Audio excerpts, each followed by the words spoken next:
ថ្ងៃនេះថាទៅផ្សារទិញនំបញ្ចុកអត់បាននំបញ្ចុកទៀតហើយបងចាចេញ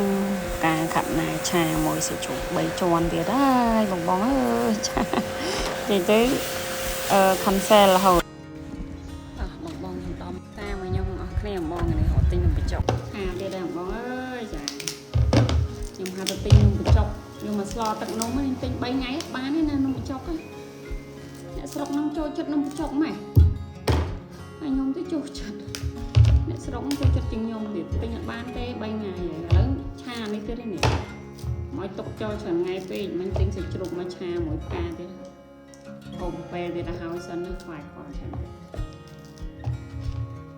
ហូបកូនហៅម៉ែណាស៊ីទៀតហើយអ៊ំពូមីចាជាស្រ័យផងណាជីកស៊ីមិនបានទេដោយសារមិញហ្នឹងដោះអាវក្រៅចេញ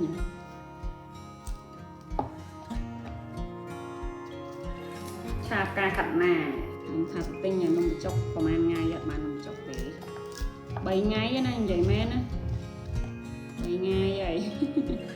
អ្នកស្រុកនេះចូលចិត្តនំបញ្ចុកដូចខ្ញុំដែរមិនថាតែខ្ញុំទេទិញ3ថ្ងៃទិញអត់បាន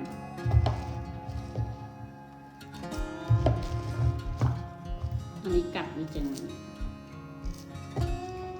តែសត្វខ្ចីទេឆាទាំងអស់ពីសជើវិញឆ្ងាយច្រើនតាមទឹកស្រស់វាមកត្រឡប់វាខកខ្វាក់ហើយឆ្អិនបាញ់ធ្វើលឿន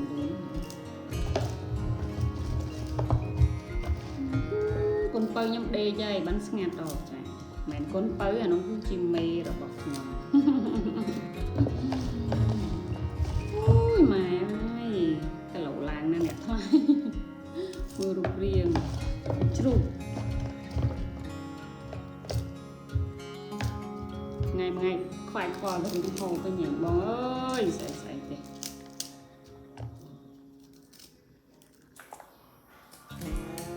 ចេញមកពីកន្លែងការងារចូលចក្រានហើយចាការងារមានតែប៉ុណ្្នឹងឯងរងថ្ងៃហ្នឹងបងតែខ្ញុំមកអត់ពីខ្ញុំធ្វើដាច់បាយអស់ហើយ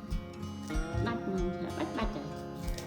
អត់មានអ្នកណាគេហ៊ានហាការកាត់ធ្វើម្ហូបអីទេអាមានម្ហូបពេញតួក៏អត់ធ្វើដែរចាំខ្ញុំចា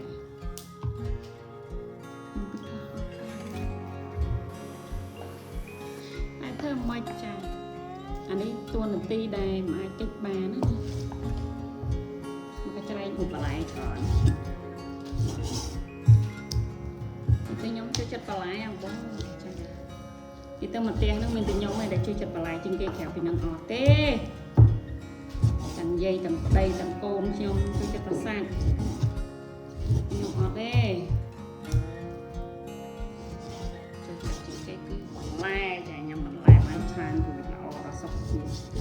ឯងឃើញចឹងឃើញសុខភាពខ្ញុំល្អមិនដែលស្អីឈឺទេបើឈឺប្រាក់សាយដល់មកកាលទេតែបើថាប្តីខ្ញុំវិញឈឺរហូតអត់លហា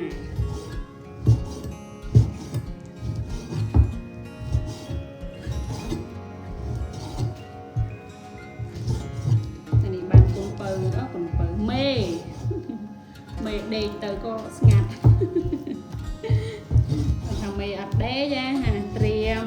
ចាកតុកតាលន់ពេញផ្ទះណាមកធ្វើអីទេច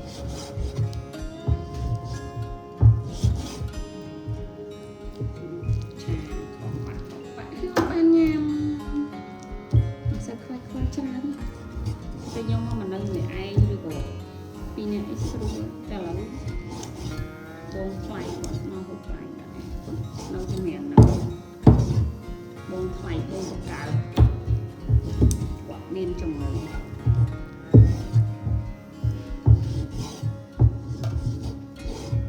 បាទនេះ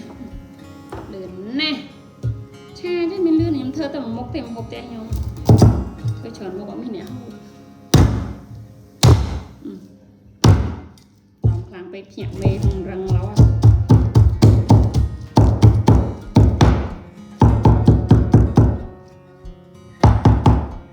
សបកខ្លះវាឈ្ងុយហ្មងដឹងដាក់ទាំងសបកឈ្ងុយ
គេថាផ្កាកាត់ណានេះខ្ញុំ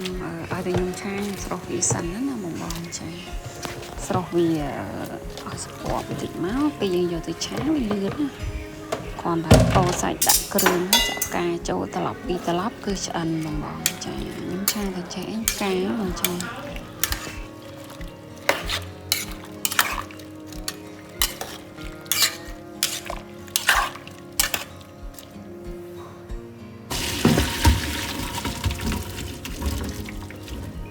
ិយាយពីថារឿងនំបញ្ចុកវិញបងខ្ញុំទិញក្រុងទិញនំបញ្ចុកហ្នឹង3ថ្ងៃ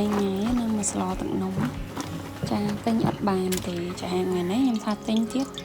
ទៅដល់ផ្សារគេថាអូយបងអើយអ្នកលក់ថាគ្រាន់ណាអ្នកសួរនំបញ្ចុកចង់100នាក់